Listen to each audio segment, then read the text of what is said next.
fare delle previsioni con margini di certezza, di assolutezza è qualcosa di complicato, però credo insomma che innegabilmente un territorio come il Polesine abbia delle vocazioni, delle peculiarità insomma, che dovranno e potranno connotarne lo sviluppo nel futuro anche a medio-lungo termine, ecco, quindi tenendo conto ecco, di uno scenario globale complessivo che come si sa si preannuncia tutt'altro che facile, tutt'altro che facile anche da prevedere nelle sue linee di sviluppo di fondo. Però credo che lo sviluppo, il futuro di un territorio come il Polesine sia inevitabilmente connesso a un legame, a un vincolo, credo io, che dovrà essere molto stretto tra l'ambiente, il territorio e il tipo di economia che vorremmo in qualche modo sviluppare in armonia con questo ambiente. Quindi passate le progettualità industriali legate più a un disegno di tipo novecentesco, credo che noi abbiamo appunto un settore come quello dell'ambiente e del turismo sostenibile che sarà una linea molto importante per lo sviluppo. Settori come il primario, penso alla pesca principalmente, ma anche a una certa agricoltura legata al territorio. Penso alla possibilità di riattivare anche un tipo di sviluppo sostenibile che passa attraverso per esempio l'asta navigabile, quindi anche qua turismo lento ma anche logistica, e penso soprattutto anche alla possibilità di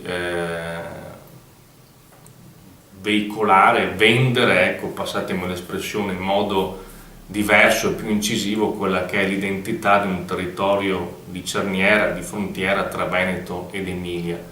Da questo punto di vista quindi credo che ci sia anche l'esigenza ecco, di ripensare questo territorio nel senso ecco, di un'area vasta e di una provincia che sia in grado anche di attivare relazioni virtuose con i territori contermini, insomma. Però ricapitolando in maniera molto breve e molto sintetica, pesca, agricoltura, attività connesse al territorio, turismo di visitazione legato appunto a un territorio che in larga parte è tutto da scoprire, e senza dimenticare ovviamente quella piccola e media impresa che dovrà sicuramente avere la capacità di rinnovarsi e di essere competitiva, ma che fa parte insomma della storia di questo territorio non da oggi. Sicuramente i prossimi anni per il Polesine saranno degli anni importantissimi che insomma dovranno servire per costruire quello che sarà il futuro non solo della nostra terra, ma soprattutto insomma di tutta la nostra provincia. Parlo soprattutto per quanto riguarda la Terra dei Po e il Delta del Po. Sfide importanti perché ci aspettano comunque delle grosse problematiche che dovremo affrontare, non da ultimo quello che abbiamo riscontrato all'inizio dell'anno scorso con la subsidenza e i vari problemi legati al mantenimento del nostro ambiente, a tutta la bonifica e ai lavori di salvaguardia. Insomma saranno sicuramente importanti, soprattutto per un futuro in cui si presentano delle aspettative incerte, diciamo così, per quanto riguarda la messa in sicurezza del nostro territorio, che è veramente importante. Per quanto riguarda invece l'ambiente legato da un punto di vista all'economia, diciamo così, sicuramente c'è da investire parecchio sul turismo, su un turismo magari un po' diverso rispetto a quello che c'è stato fino adesso, però un turismo che non deve confliggere, diciamo così, e non vedo anche perché dovrebbe confliggere con quelle che sono le attività dall'agricoltura alla pesca che sono sempre state preminenti per la nostra economia. Potrebbe avere una risposta dicotomica, nel senso che potrei avere due prospettive, due ipotesi, potrei immaginare due possibili sviluppi di questo territorio. Uno, non eccessivamente felice, partendo dai dati demografici di invecchiamento della popolazione, un po' tutta Italia, ma il Delta in modo particolare, i nostri comuni, i nostri paesi, le nostre città soffrono sensibilmente di un decremento delle nascite che mette addirittura a rischio la capacità dell'offerta scolastica nei territori, e al contempo di un invecchiamento della popolazione che non è più sopperito come fino a qualche anno fa da un'immigrazione più o meno qualificata che venisse in questi territori a svolgere lavori che peraltro mancano. Per cui c'è il rischio che nel medio periodo, ma ancora più nel lungo periodo, comunque l'ipotesi del 2030 o 2040 e oltre, si vada in uno spopolamento che se non troverà delle soluzioni innovative diverse da quelle cercate di adottare o non adottate fino ad ora, a livello di attrazione, di attrattiva sia produttiva, poi vedremo in che modo la produzione potrà essere possibile, ma sia anche della visibilità e dei motivi per cui delle famiglie, delle persone, dell'immigrazione o nazionale o anche non nazionale, non ho particolari preclusioni su questi aspetti, possa trovare interessanti insediarsi in questi territori.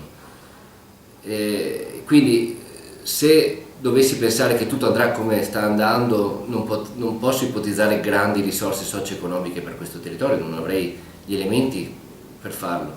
ma siccome sono anche un ottimista, e io credo che la maggior parte di noi,